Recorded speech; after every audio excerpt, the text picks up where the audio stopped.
berkaitan dengan persaingan ya di industri F&B. Saya bisa mengatakan begitu ya bahwa tampak ada sebuah tren kalau di Jakarta begitu ya, khususnya Jakarta Selatan dan sekitarnya begitu, ini berkaitan dengan sebuah industri F&B. Ini biasanya restoran tidak bertahan lama nih ya, karena perputarannya ataupun juga turnover-nya itu cukup cepat begitu.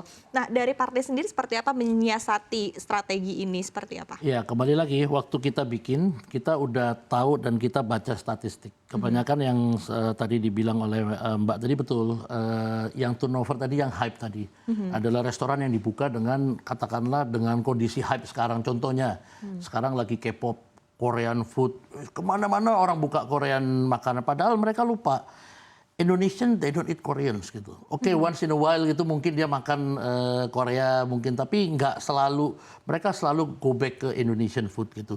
Kenapa nggak kita fine tuning Indonesian food aja gitu? Kenapa kita nggak bikin katakanlah bakmi rebus ini seenak mungkin kuahnya makanan Korea begitu kan? Nah, tapi tanpa menghilangkan cita rasa aslinya ya. Jadi itu yang kita lakukan gitu supaya kita bisa lebih sustain. Pertama-tama adalah kita decide dulu bahwa kita go for Indonesian. Gitu. Oke.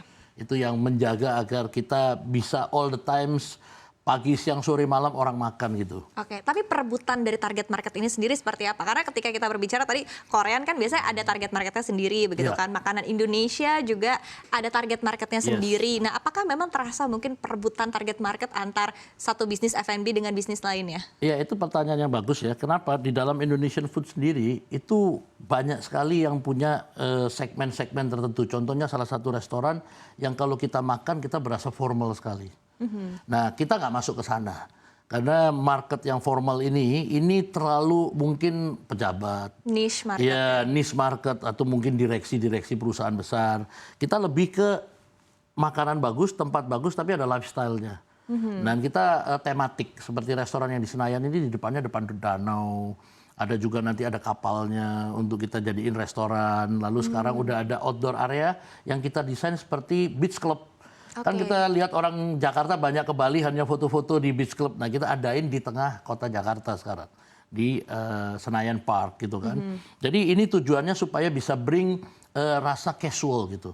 Jadi udah bangunannya bagus, lalu kemudian impresinya kalau terlalu formal, terlalu kaku, maka akan niche market tadi gitu, mempersempit market kita. Sedangkan kita pengennya ini accessible gitu. Karena ini Indonesian food, kita punya kapasitas hampir 1.000 orang, maka ini harus accessible ke semua orang, semua kalangan.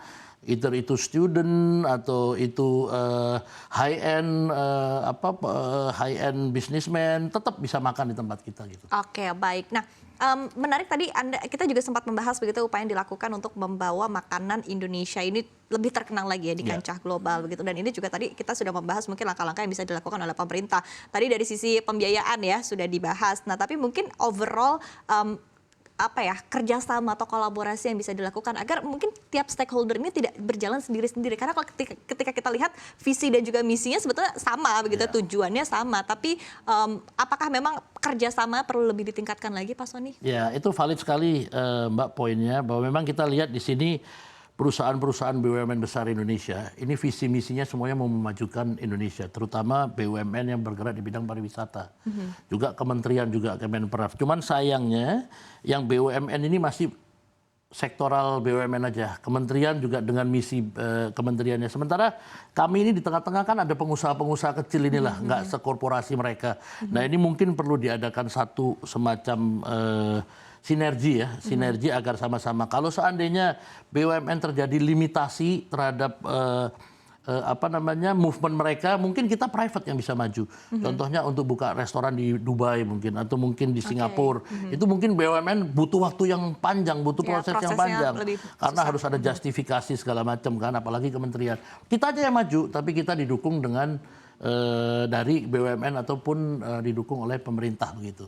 Oke, baik. Ini menarik ya tadi seperti apa kolaborasi yang bisa dilakukan. Nah, kemudian berbicara berkaitan dengan sentimen lain ya, mungkin dalam industri F&B begitu, kita ketahui juga akan ada kenaikan PPN menjadi 12% di tahun 2025 mendatang. Apakah ini juga menjadi concern tersendiri untuk industri F&B? Kebetulan F&B itu di Indonesia karena kita segmennya luas, jadi mungkin kenaikan 1-2% PPN mungkin tidak akan memukul gitu.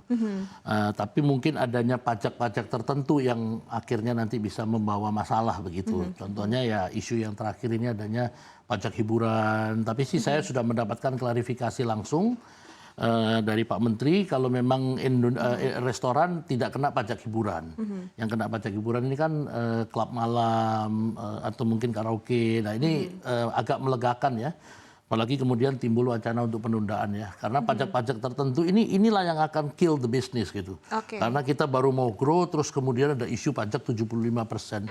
Saya rasa kita untungnya aja mungkin nggak sampai 30% kali. Gimana bisa afford pajak yang 75% begitu kan? Oke, baik. Ini menarik sekali begitu. Nah, kemudian terakhir Pak Sony, ini berkaitan dengan momentum bulan suci Ramadan dan juga libur Lebaran begitu. Nah, ini seperti apa sebetulnya kondisi ini mempengaruhi industri F&B? Karena kita ketahui biasa ramai ya di jam-jam buka puasa, tapi agak sepi nih di siang nih ya. Seperti apa Pak Sony? Surprisingly Mbak, selama bulan Ramadan ini kita punya okupansi malah 100%. Jadi memang kita sepi di siang, tapi di malam pada waktu buka puasa sampai menjelang kita tutup itu penuh banget gitu. Jadi memang seperti dibicarakan tadi bahwa memang di saat Ramadan ini orang jadi ada momen harus makan bareng bersama. Orang harus buka puasa bersama, orang harus kumpul teman bersama. Nah inilah yang menurut saya blessing in disguise ya. Jadi yang kita pikir tadinya bakal turun ternyata malah naik gitu. Baik. Sekarang overall dari bulan lalu ya itu kita boleh dibilang terjadi peningkatan sekitar 70-80%. Di bulan Ramadan? Ramadan ini ya. Walaupun baru sekitar 1 minggu, 1,5 minggu ya? Hampir 2 minggu ini kita ya dengan banyaknya event-event, Mbak. Jadi corporate, brand-brand mobil apa, dia bikin event bukber, besoknya ada event lagi, lalu kemudian private ini, grup-grup orang, karena kita punya tempat kan hampir 1.000 ya. Jadi kita bisa bagi beberapa bisa table. 1.000 packs? Bisa, di dalam indoor itu sekitar 350-an, 400, di outdoornya juga sekitar 300-an, lalu ada VIP gitu kan, itu VIP satunya mungkin sekitar 30-40 orang. Baik. Jadi semua event-event kecil ini yang surprisingly kita kaget malah terus di bulan Ramadan ini banyak sekali gitu sampai kita kewalahan. Malah full book ya? Iya, malah full book. Baik.